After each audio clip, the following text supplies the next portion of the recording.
He was faithful. He loved God. Not only did he love God, he also loved others. Oh, did he love others? You know, he's the type of guy that didn't ask you how you were doing just because it's what you do. He asked how you were doing, then he listened. He cared about how you were doing. He loved people, truly loved people. Loved to be there for them. He listened. The H for sure stands for his heart for God. The E, oh, he certainly was an encourager. Oh, many times I have been discouraged going to deacons' meetings. Folks, it's tough sometimes. And boy, it's something special when someone would just put their arm around you and say, we can do this. We got this. You know, that word encourage means to build up.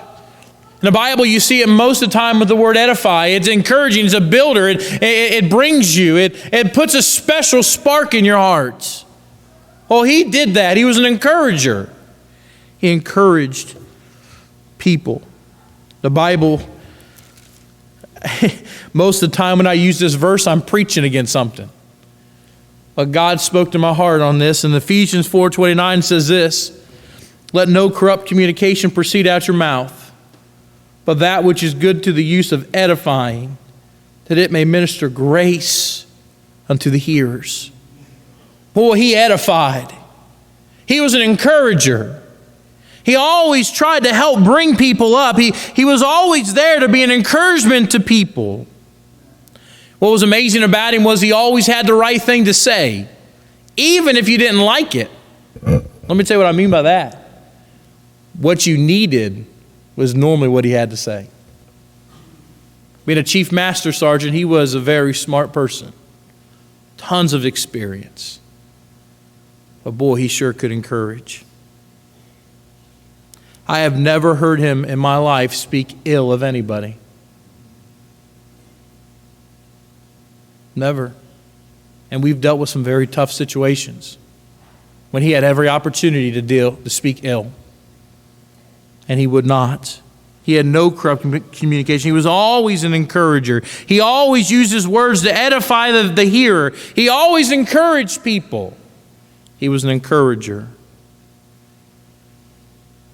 The H was he had a heart for God. The E, he was an encourager. The R, you get breakfast first? He goes, no, I already ate at McDonald's. We'll get breakfast a little bit later on. And I said, well, Brother Bingham, I'm hungry. He said, well, that's okay. You'll be okay. Boy, we went to work. At about 1 o'clock, I said, Brother Bingham, it sure would be a good time for that breakfast right now. He's just a worker. He was responsible.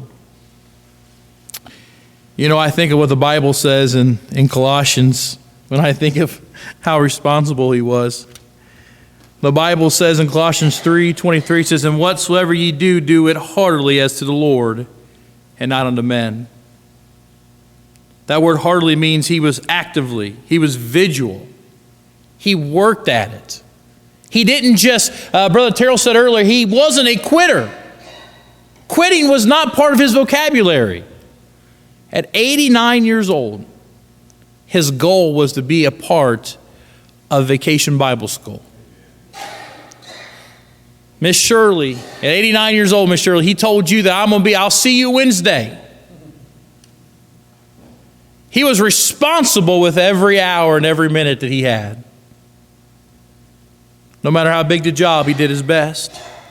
No matter how difficult, he figured it out. He was never a quitter.